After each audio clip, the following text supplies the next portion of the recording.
Hey,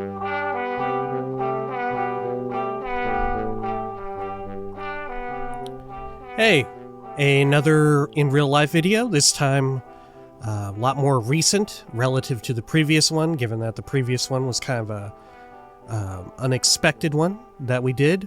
Thank you as well to all of the many folks who have thus far left really kind-hearted comments, anecdotes, just general good sentiments on that video and on Twitter and stuff like that. It's really appreciated. It's very sweet, very kind-hearted. Yeah, but going ahead with this one, completely different topic, a lot more close to our normal. This time we're going to be talking about sort of my ethics when it comes to spoilers and all of that in videos and video titles and thumbnails. Specifically in relation to Starfield, which is coming out if you're in the early access premium edition program or whatever. That will be tomorrow evening, less than 12 hours away. 12 hours? Less than 24 hours away from when this video ends up going up. But yeah, in general, my sort of rule and, like, I don't know, ideology for spoilers is if the game is at least over a year old, definitely if it's over 2 or 3 years old, which is very frequently the case for games that we play on the channel. It's kind of, unless the game is incredibly, for some reason, popular at the moment, like it's popping off again for some reason, then we'll be more hesitant to do any kind of spoiler. But otherwise, if the game is that old, it's kind of no holds bar when it comes to spoilers, because by that point, if spoilers are something that will warn you off, they will have already done their job of doing that. That said, we won't just have blatant spoilers right anywhere. We'll typically do, in the thumbnail, as per usual, it's the face of some sort of character in the game, ideally, or some sort of, I don't know, particularly placed object, if there is no clear or present face recently that works for some sort of character that was in the game. Such is the case with CRPGs. When it comes to CRPGs, we don't have a whole lot of options for characters' faces, so we have to do a whole lot of environment pictures for the thumbnail, right? As for titles, usually we go for something pretty utilitarian, and that would be like the name of a location, the name of a quest that we're doing in that specific video, because that helps people who are either trying to go back through a playlist or looking for something. It helps them find whatever they may be looking for. Also, it helps with traffic, right? If someone is looking up a specific quest, obviously it's not ideal that you watch a Let's Play, which is more personality-driven and less utilitarian, but it could be of help, right? It could be of help, and you get more traffic by way of doing that. And who knows, maybe someone looking for information on that specific quest or area or whatever, they find your video and they're like, oh, I actually kind of like this person's vibe, right? But chances are that's very unlikely, because most people looking for something like that are seeking something, like I said, a lot more utilitarian in nature, that you just want it done real quick.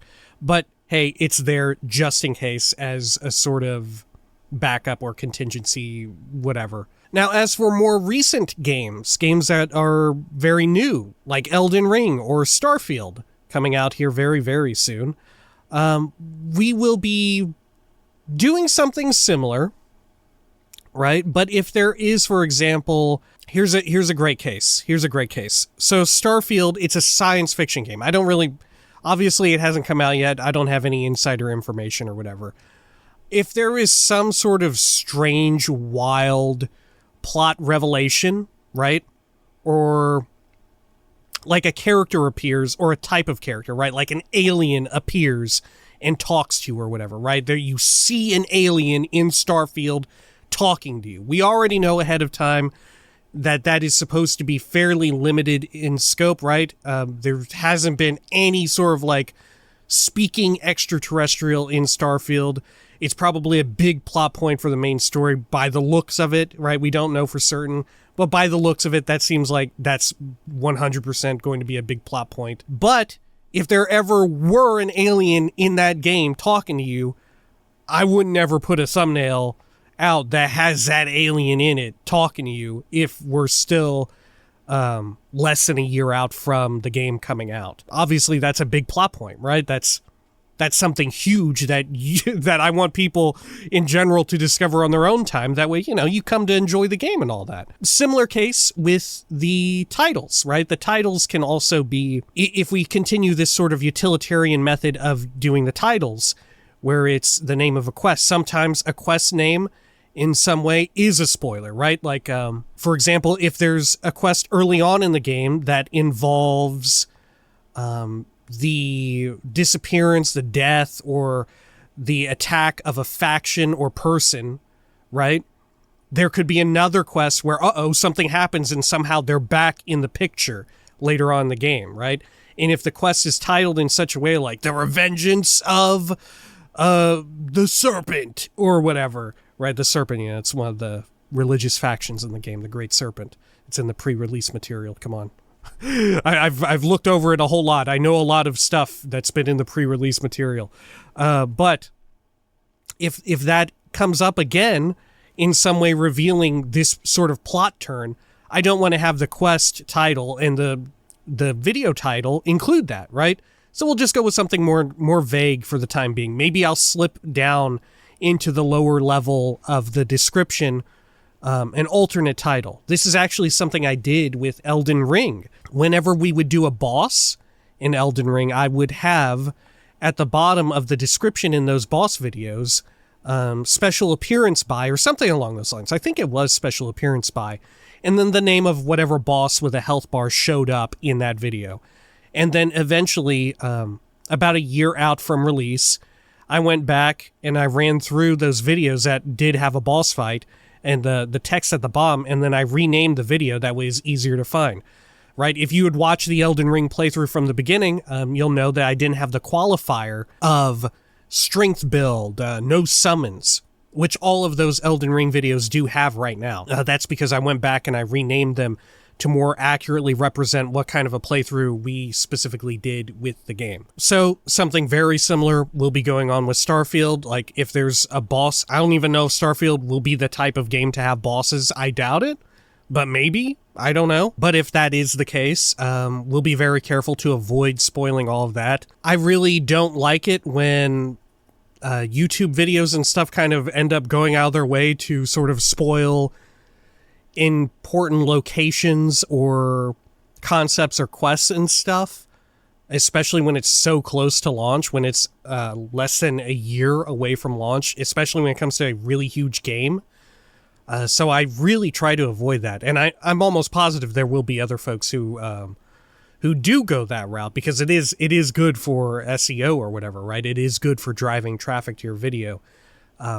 By sort of hiding it in this way, you are effectively shooting yourself in the foot. But like I said, that's the whole thought process behind it. That's the sort of ethics. You are trading in some way the efficacy for your own values or whatever, to put it probably higher, with a higher regard than it deserves with that verbiage. Anyway, yeah, to reiterate on spoilers, for new games, Starfield, we'll have characters' faces and stuff. We'll have titles of quests, utilitarian sort of thing, in order to find it, right? In order to find the videos more easily.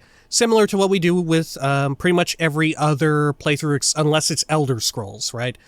Elder Scrolls is the only exception because it's just, I don't know, what can I say? This is just my favorite, right? I do a little bit extra for Elder Scrolls. Speaking of which, going in ahead on this, and I'll probably mention this in the very first Starfield video, absolutely you should discredit my thoughts on the game. I'll be honest, you should 100% take all my thoughts on the game with a massive, fistful of salt, because I am just generally inclined to really like BGS games just in general. Even when they're widely regarded as misses, I like them anyway, right? I'm absolutely the wrong person to look to for any sort of nuanced opinion on them, right? I'm just unabashedly super into them, and I'm willing to admit that. With other games, I feel like I can sort of take a step back and think about it. Despite enjoying the game or whatever, I feel like I can take a step back and sort of analyze it more properly. But when it comes to BGS games, I'm absolutely the wrong person for it, because so much of their formula just meshes with me on a personal level. I just enjoy it so much. It feels so nostalgic even when they spin up the formula so much all these years later. I don't know. I just really like the experience so much. So take everything that I have to say with a grain of salt. And despite my own unabashed loving, I'm kind of, for the most part, really cool with the idea of people not liking it, as is the case with 76. Right? We've mentioned before, I can't remember where it was, but I'm on video or camera or audio somewhere mentioning with 76 that although I liked it, I saw that a lot of criticisms were totally valid, so I just kept my mouth shut. I was just like, whatever criticisms you levy here, maybe they'll help make the game even better, right? I will just quietly enjoy this thing for what it is and the fact that I enjoy it, and I'll accept I'm kind of a weirdo for liking it in this state, even as it is, and I'm sure I'll like it even more if whatever you're talking about gets addressed at some point, right? That's sort of my more laissez-faire stance on it, right? Easygoing sort of stance toward it. Hopefully all that makes sense. We're, in general, going to do our best to avoid any type of spoiler whatsoever. Of course, what counts as a spoiler to people varies, right? So if what I said there sounds like I might be spoiling something, look out for me then. I'm absolutely going to spoil something if whatever I mentioned, if something that I mentioned or didn't mention would be considered a spoiler, like a weapon name or whatever, or material type or whatever. If you consider that a spoiler, or like the name of a book or a data book or whatever they'll be called in Starfield, if you consider that a spoiler, then, like I said, different definitions for different folks. I don't consider that a spoiler, right? And inversely, some people may think that I'm going too far, right? That I'm being too thorough, right? And maybe some of the things that I consider a spoiler, you wouldn't consider a spoiler, right? But all in all, we're just generally trying to be fairly careful about it. And I think that does it for the spoiler talk here. Now, also, I just wanted to throw in a quick little fun addendum here before we get to the big exciting day of Starfield tomorrow. Holy shit, I'm very much looking forward to it on multiple levels. Imagine Dragons did a Starfield song, and I recently listened to it. I wasn't planning on listening to it, but I heard some folks talking about it, and it's pretty weird. It's pretty wild. I'm not really an Imagine Dragons kind of person. It's probably not the genre of music that I'm really into, right? And I'm also not a big music person, so I'm not really going to comment or analyze it on a musical taste sort of level. But I am a fan of video games. I do like video games, and I can talk to that on some level. And I gotta say, it's really weird how much in that song they talk about stuff like destiny and following the light.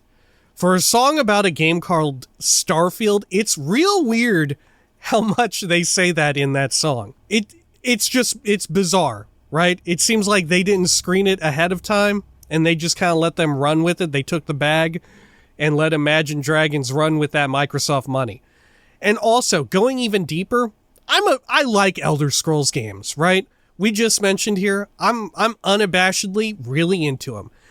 And a big chorus line, a choral part, I don't even know, like I said, I'm not musically inclined whatsoever. But a big repeated verse in this song is them saying over and over again, "Children of the Sky," a whole lot. And that's really weird to me.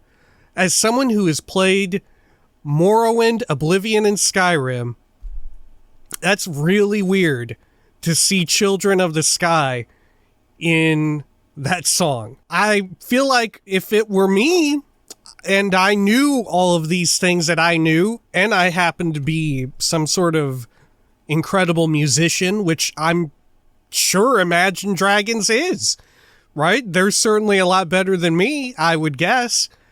But I wouldn't have Children of the Sky in there because I would know that Children of the Sky is a fucking in-game book in Morrowind, in Oblivion, in Skyrim, in Elder Scrolls Online, and it talks about the fucking Nords of Skyrim, right?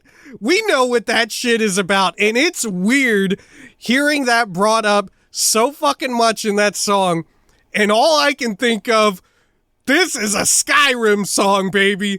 They should have said Children of the Stars or some shit, not Children of the Sky. All I was thinking about during half of that fucking song was the fucking screaming Nords of Yore talking about Skyrim and shit. Anyway, Starfield is tomorrow. The excitement is palpable. I can feel it. I don't even know how I'm going to sleep properly. I don't know how I'm going to wake up properly. I'm going to try and get groceries tomorrow so I don't have to worry about it, so I can get Starfield in as much as possible. I'm going to try and record extra Fable, even though I'm behind on it. That way I can be Starfielding. It's a Starfield-ass time. I'm so looking forward to it. Holy shit. Until next time, please take care of each other.